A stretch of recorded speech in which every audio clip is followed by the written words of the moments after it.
तेजस्वी यादव फिर से एक आफत के समय में बिहार को छोड़ के दिल्ली जाके बैठ गए हैं। क्या उनको दिल्ली का मुख्यमंत्री बनना है या बिहार का मुख्यमंत्री बनना है?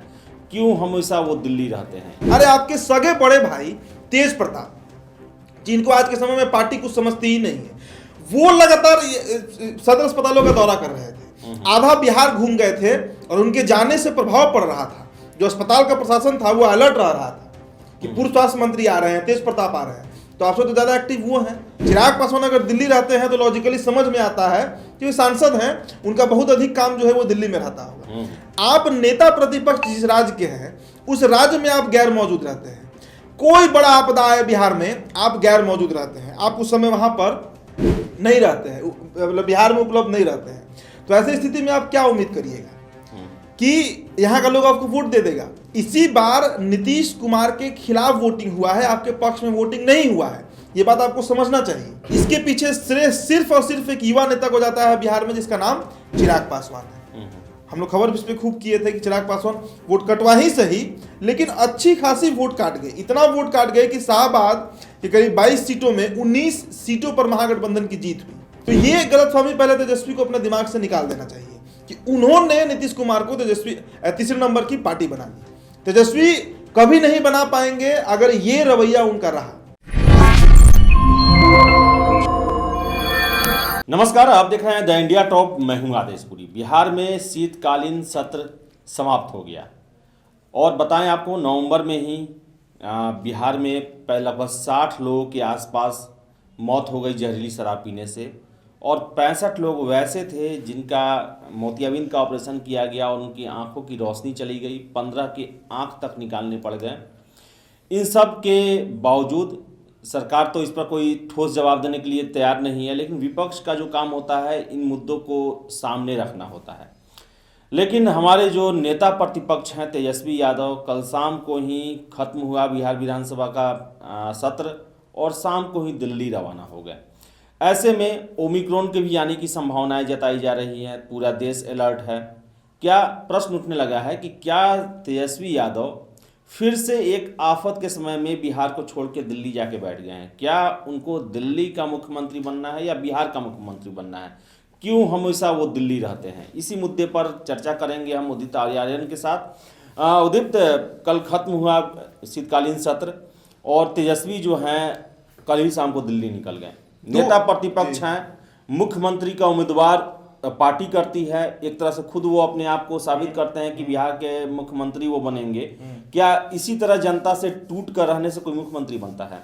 दो बातों से अपनी बात को शुरू करता हूं। पहला कि विधानसभा सत्र जब शुरू होने वाला था यानी 29 नवंबर, तो 28 नवंबर को शाम में वो पटना पहुंचते हैं और कल यानी 3 दिसंबर को जब ये सत्र खत्म होता है तो उसी बस खत्म होने के 2-3-4 घंटे के अंदर में ये वापस दिल्ली रवाना हो जाते हैं। और आज दिल्ली में ये एक नेशनल चैनल है, मैं नाम ले रहा हूं आज तक, उसके कॉन्क्लेव में बैठे हुए थे और बात कर रहे थे। तो जो हमारे बिहार से जो सबसे सीनियर रिपोर्टर हैं सुजीत झा सर, उन्होंने एक सवाल किया था तेजस्वी से कि तेजस्वी जी आप बहुत कम आक्रामक दिखते हैं नीतीश कुमार के ऊपर, क्या कारण है? विपक्ष की भूमिका आप सही ढंग से नहीं निभा पा रहे हैं, क्या कारण है?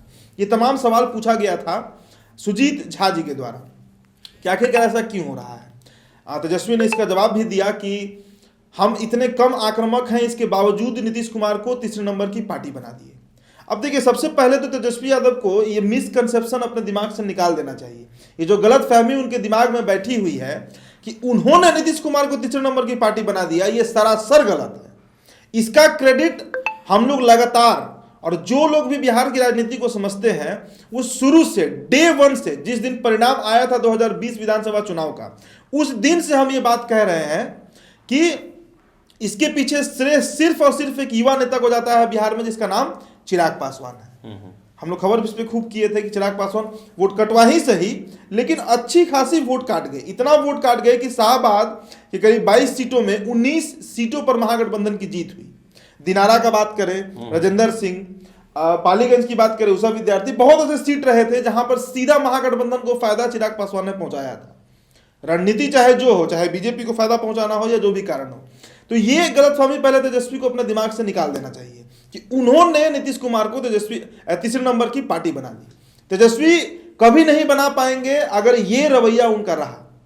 और देखिए अभी मौजूदा समय में भी हम बात करें अभी के दौर का, तो बिहार का आप 2018-19 से उठाकर देख लीजिए, जब से ये पूरी तरह एक्टिव हुए हैं तेजस्वी यादव, जब इनकी गठबंधन में थी, जब ये उप मुख्यमंत्री थे नीतीश कुमार के साथ, उसके बाद का दौर देख लीजिए। पटना वाटर लॉगिंग में डूबा था, पूरा पटना डूब गया था, बाढ़ का पानी नहीं था, वो शहर से जल निकासी नहीं हो पाया, वर्षा ज्यादा हो गई, इस कारण से पटना डूबा था। उस समय भी ये पटना नहीं थे।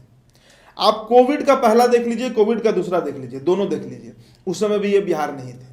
इसके अलावा मुजफ्फरपुर में हर साल चमकी बुखार से 4 दर्जन 5 दर्जन सैकड़ों बच्चों की मौत हो जाती है। सरकार की फेलियर है, हम सरकार को दोषी ठहराते हैं इसके लिए, स्वास्थ्य विभाग को दोषी ठहराते हैं। पटना डूबता है तो जो संबंधित विभाग है उसको हम जिम्मेदार ठहराते हैं। लेकिन आप नेता प्रतिपक्ष हैं, आप लीडर ऑफ ऑपोजिशन हैं, और लीडर ऑफ ऑपोजिशन होने के नाते आपको सांसद तो है नहीं। चिराग पासवान अगर दिल्ली रहते हैं तो लॉजिकली समझ में आता है कि वे सांसद हैं, उनका बहुत अधिक काम जो है वो दिल्ली में रहता होगा। आप नेता प्रतिपक्ष जिस राज्य के हैं उस राज्य में आप गैर मौजूद रहते हैं। कोई बड़ा आपदा आए बिहार में, आप गैर मौजूद रहते हैं, आप उस समय वहां पर नहीं रहते हैं, मतलब बिहार में उपलब्ध नहीं रहते हैं। तो ऐसी स्थिति में आप क्या उम्मीद करिएगा कि यहाँ का लोग आपको वोट दे देगा। इसी बार नीतीश कुमार के खिलाफ वोटिंग हुआ है, आपके पक्ष में वोटिंग नहीं हुआ है, ये बात आपको समझना चाहिए।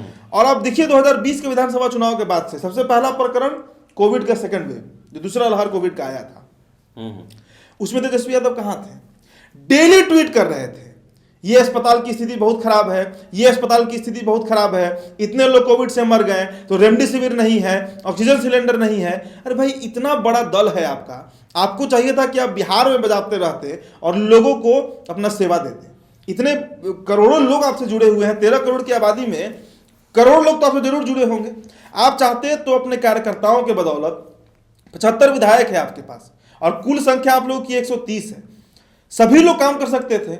और एग्जाम्पल लीजिए ना, आप ही के जो गठबंधन है माले की हम बात करें, 2-3 विधायक, अजीत कुशवाहा का आप डुमराव ले लीजिए, या फिर अगियाओं से आप ले लीजिए मनोज मंजिल को, या फिर पालीगंज से संदीप सौरभ को ले लीजिए, अच्छा काम किए ये लोग। हम तो यहां तक बोलेंगे कि आप ही के दल के एक विधायक बैकुंठपुर से प्रेम शंकर यादव ने भी अच्छा काम किया, अपना किचन तक बनवाया, अच्छा काम कर रहे थे वो लोग। आप कहां थे उस समय? ट्वीट आप एक महीने में करीब 84 ट्वीट किए थे, मुझे याद है मैंने वो खबर किया था कि 84 ट्वीट आप कर रहे हैं 30 दिन के अंदर, मतलब रोजाना आपका 3-4 ट्वीट आ रहा है।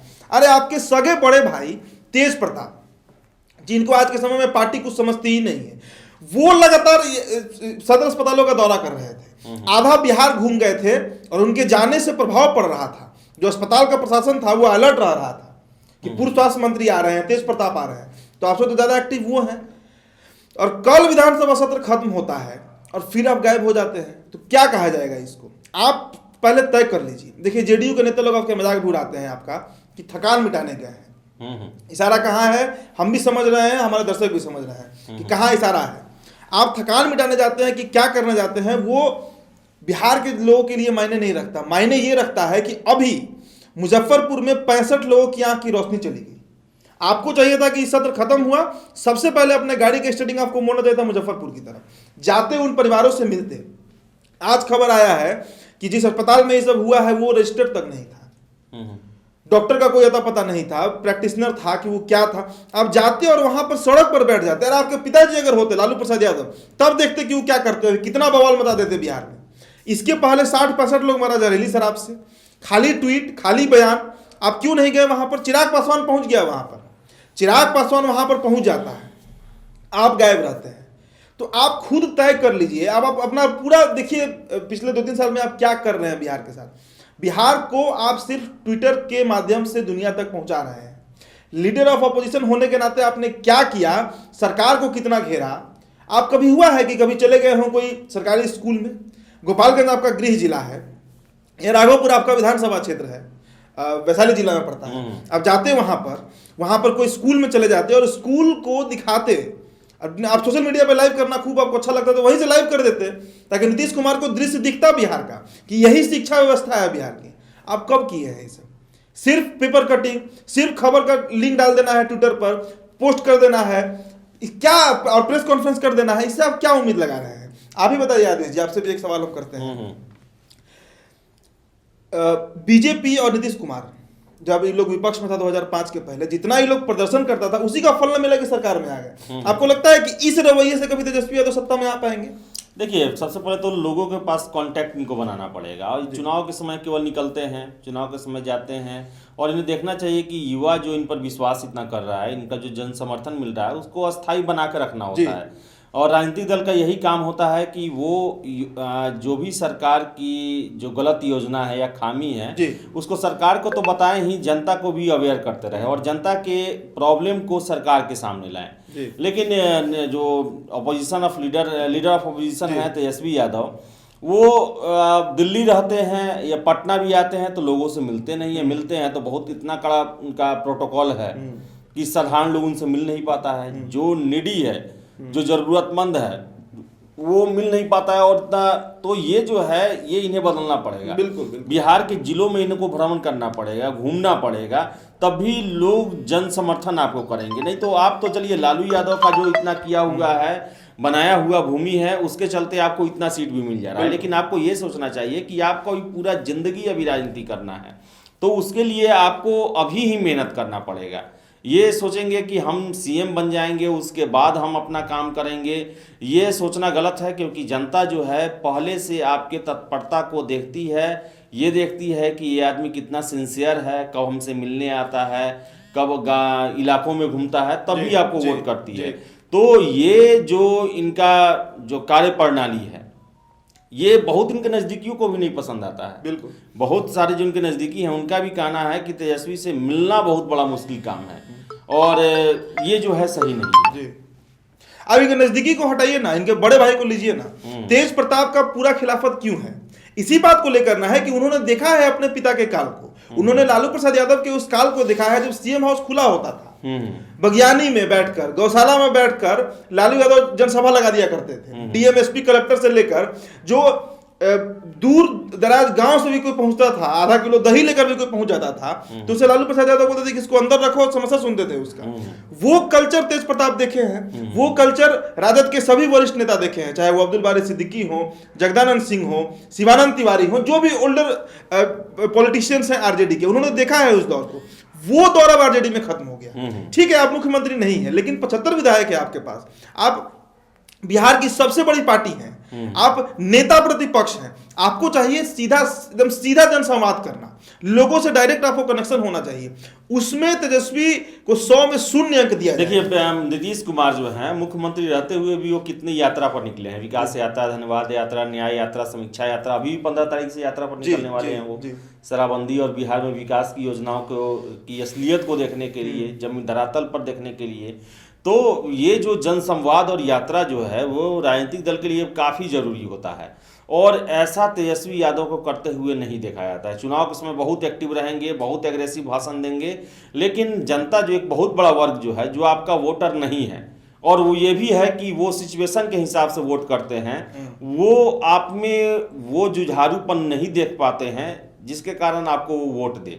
तो ये इस तरह जो है एक जो विधानसभा राजनीति जो है ये फुल टाइम वर्क है। ऐसा नहीं है कि आप ये काम किए फिर अपना नौकरी नहीं है कोई कि आप किए और फिर छुट्टी में चले गए, घर चले गए।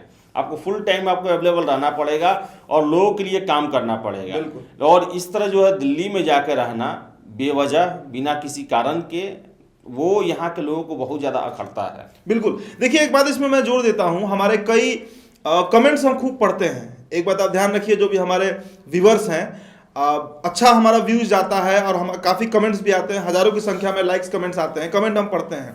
आप लोग लगातार हम लोग से ये सवाल करते हैं कि आप नीतीश कुमार पर सवाल क्यों नहीं उठाते। हम लगातार सरकार से सवाल उठा रहे हैं, जहां पर भी सरकार की खामी है हम सवाल उठाते हैं, लेकिन जितना जिम्मेदार बिहार सरकार है उतना ही जिम्मेदार लीडर ऑफ अपोजिशन भी है, नेता प्रतिपक्ष भी है। उनको आखिरकार इतना विधायक क्यों दिया बिहार ने? इसीलिए न दिया कि सरकार की कोई खामी हो तो उस पर सवाल उठाया जाए।